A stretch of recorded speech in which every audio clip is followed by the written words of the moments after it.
I'm just waiting. This is so weird. Waiting for people to join.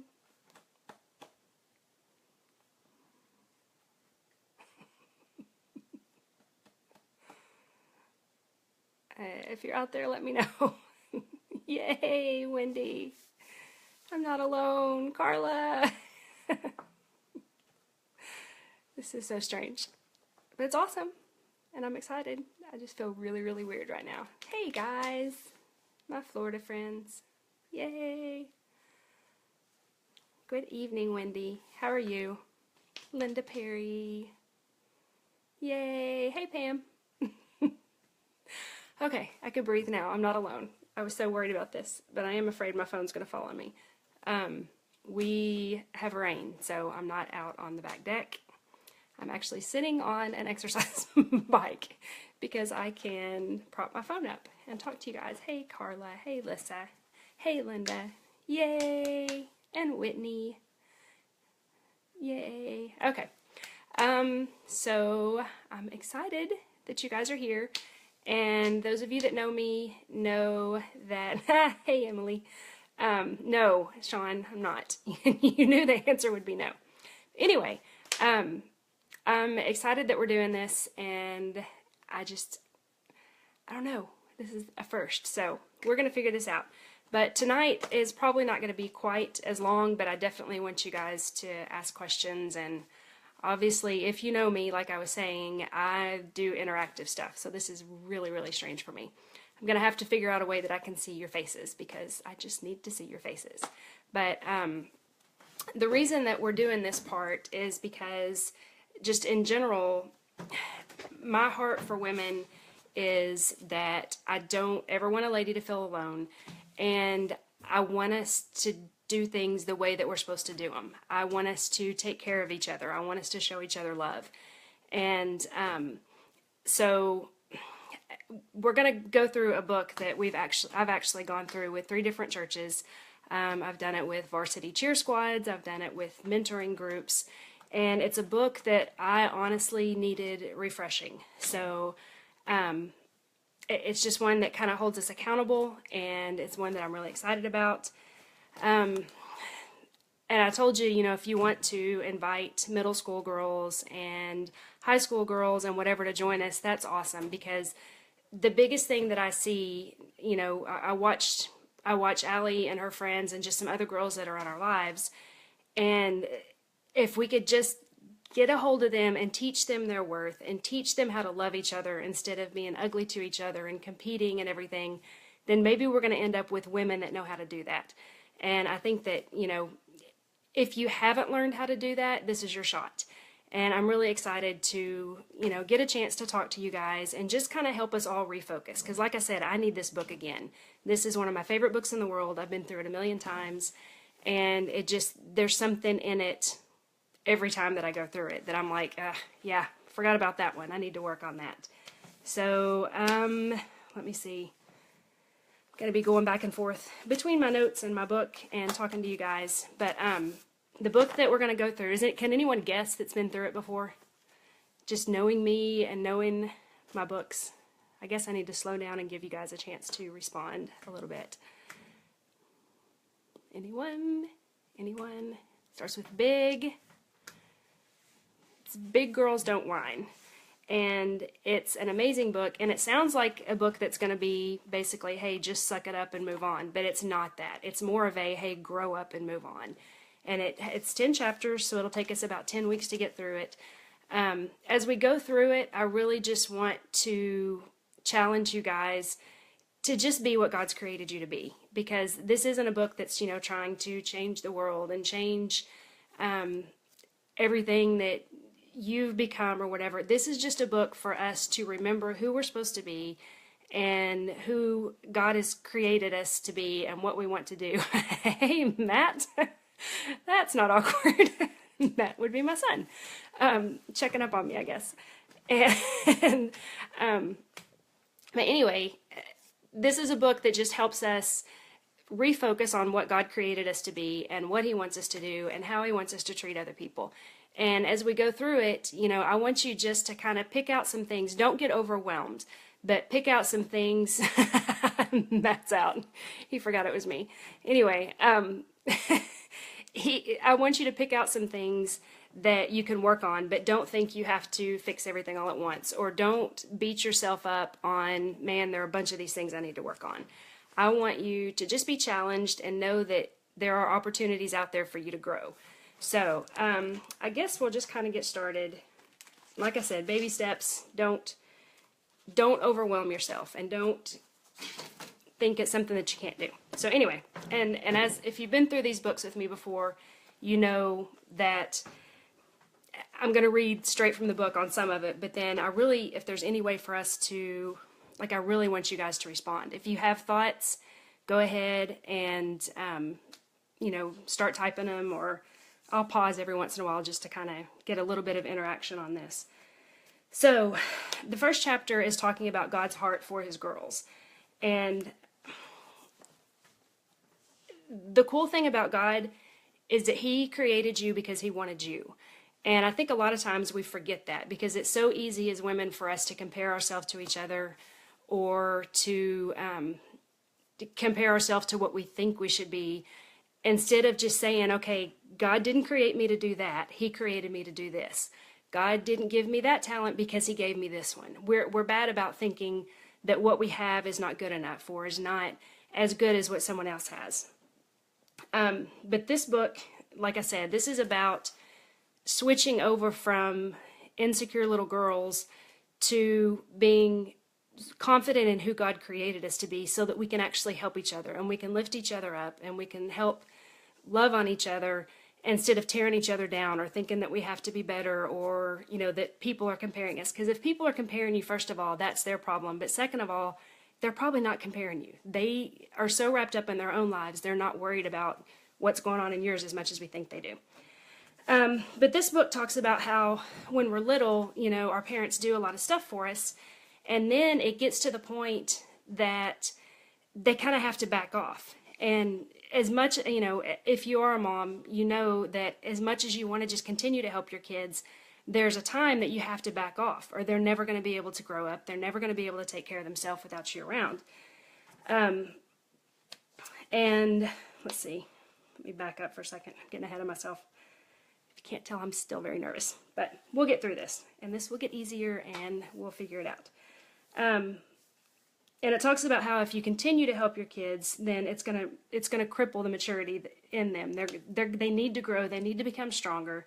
They need to be more mature and more responsible. So stepping aside is actually to their advantage. And this points out, the cool thing is, if you really knew what God had in mind for you before you were born, you would be blown away. I think, again, we all want something bigger. We all want to be important. We want to be used. But I think it's hard sometimes for us to realize that that really is God's plan. So hopefully by the time we get through this, you'll at least get that, if nothing else. We do serve a God that loves us beyond knowing. I mean, he loves us so much that we can't even comprehend it. Even as much as we love our kids and we love our families, we love our parents, we love our siblings, our friends, God loves us even more than that. And that's something that I don't even know that we can fully grasp.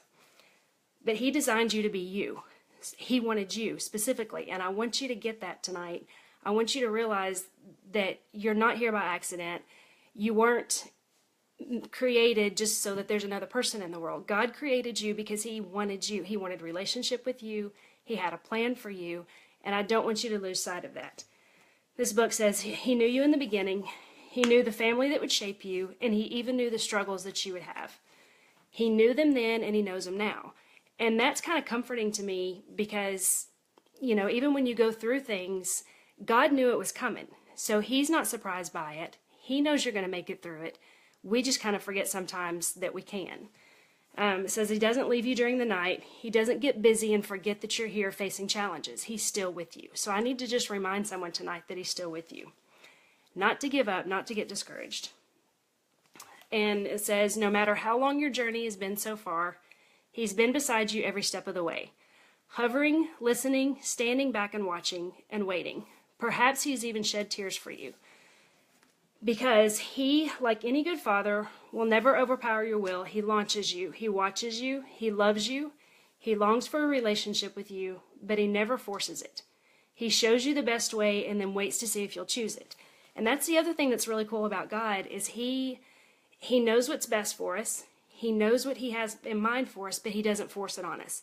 And I think the biggest thing about that is because when we make that choice, then it's that obedience thing. And it's saying, okay, God, I love you back, basically.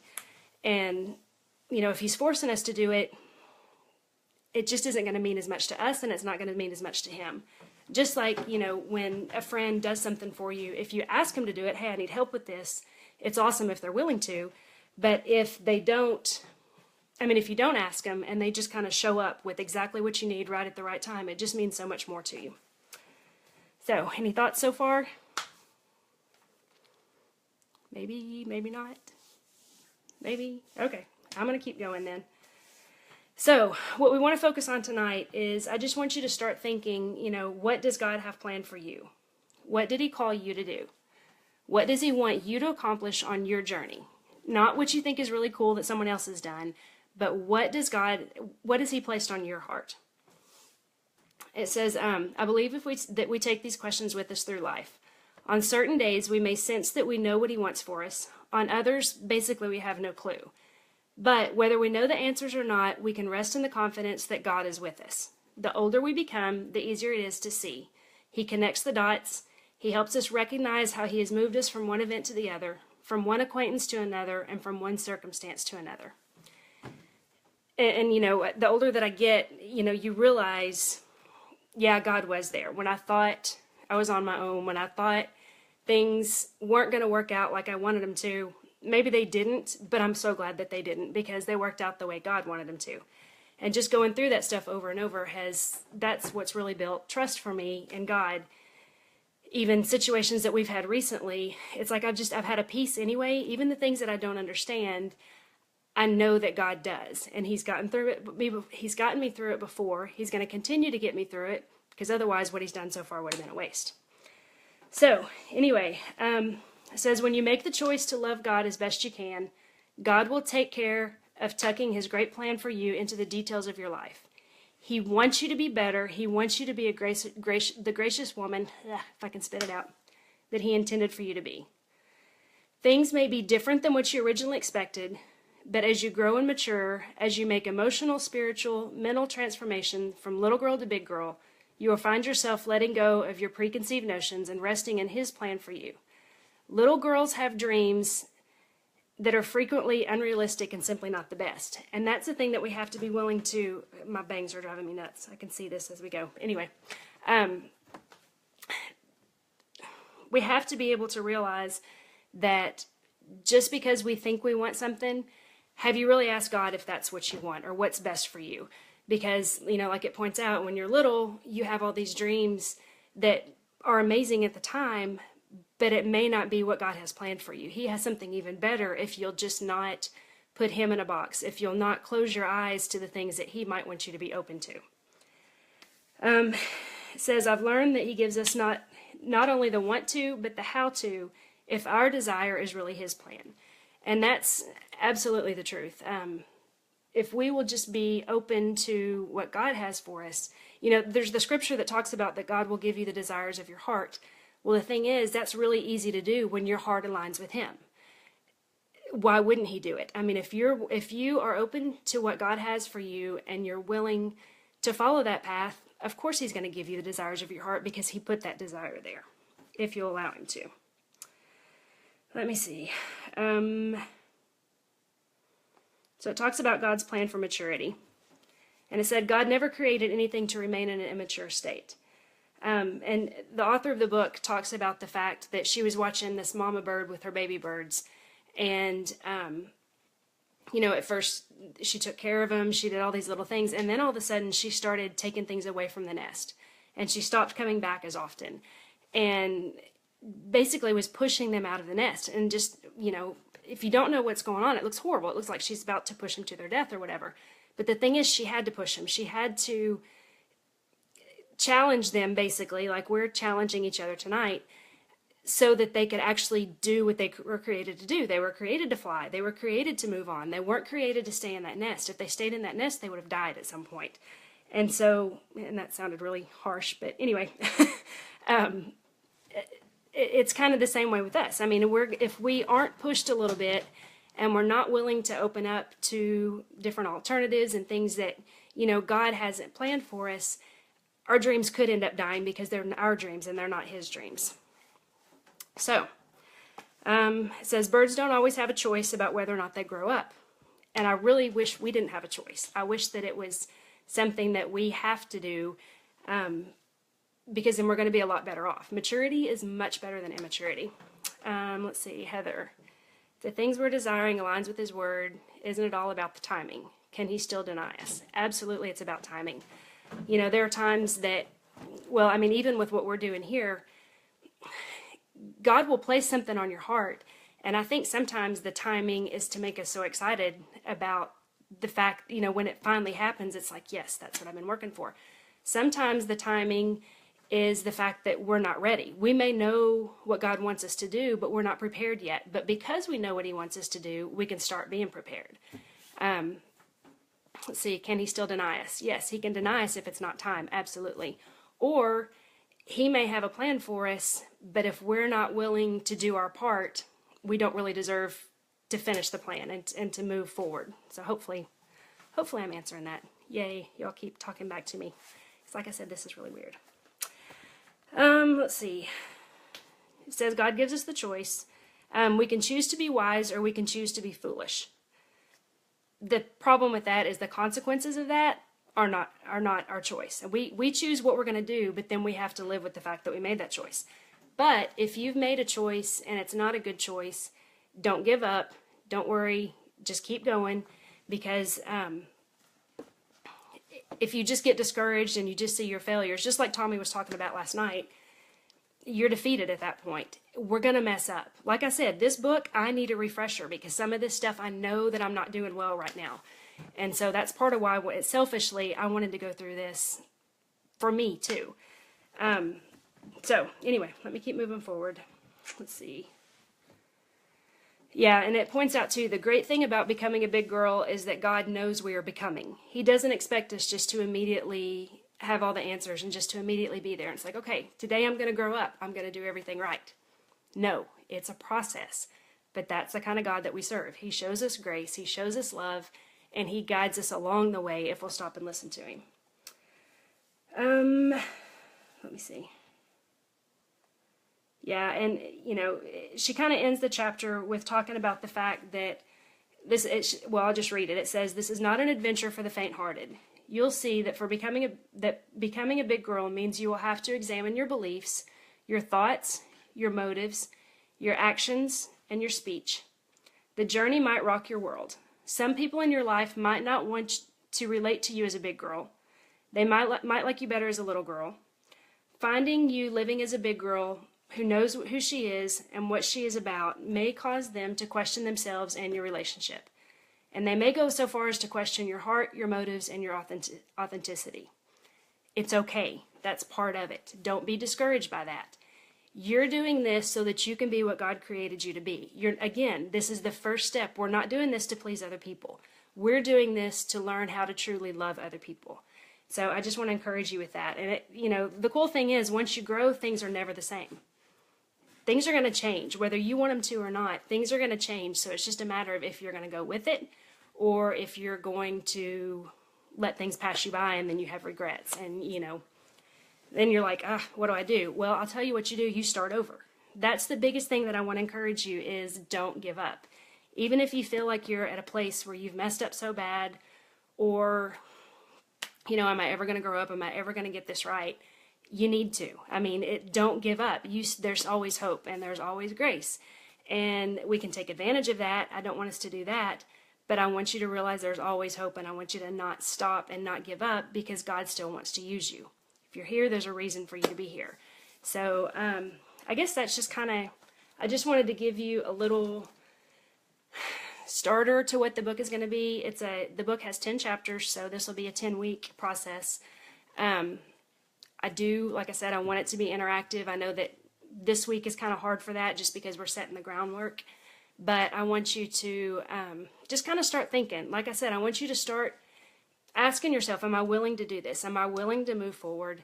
Am I willing to be open to what God has for me? It could be something amazing. It could just be little steps. He knows your personality because he created you, so he knows what you need. And I just don't want you to be discouraged by the fact that, things may go a little different than what your plan is. But like I said, it's God's plan that we're after. So I do want you to just kind of be praying about it and don't give up. And let's just go through this thing together. Do you guys have any questions, just random or about what we're doing? The name of the book, again, is Big Girls Don't Whine. And it's not a suck it up book, it's a grow up book. And we're going to do that. I guess the biggest reason that I want to go through this book, I guess I kind of got off track a little earlier, but I see so many girls and so many women not doing this thing right.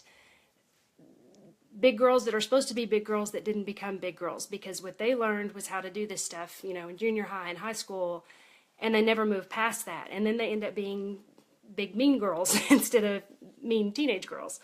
And so I just want us to have healthy relationships. That's the thing. The older I get, the more I realize what friends mean and what loving on people means. And we're here to serve each other. We're not here to compete, like I said earlier.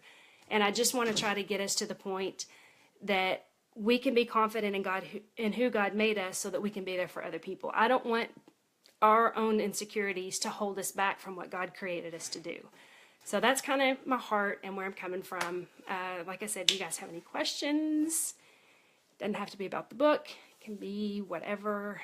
I'm going to hold on for just a second. This is so awkward, and you guys can see I'm like sweating and nervous, but we're going to get through this. Next week will be better. Hopefully I'll be back outside because it won't be raining. It's yucky outside right now. Okay, I'm not seeing anything, but you guys can message me. I'm not going to put my phone number out here like Tommy does, but you can message me so you can get to me.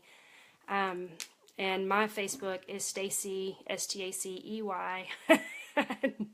No, I'm not singing. Not singing. Stacey Williamson Covington. So you can find me on Facebook. And I'm excited, and I love you guys, and thank you for bearing with me on this first one. And things will get better. No, Jamie, no.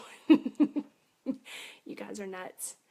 Okay, love you guys. There's the wave. I can't help it. I start, and I just can't stop it. So, love you guys. Have a great week, and I will see you next Monday at 7 o'clock. Send me questions, send me thoughts, send me things to pray about. Whatever you think of during the week. I'm here. Love you guys. Bye. I did it again.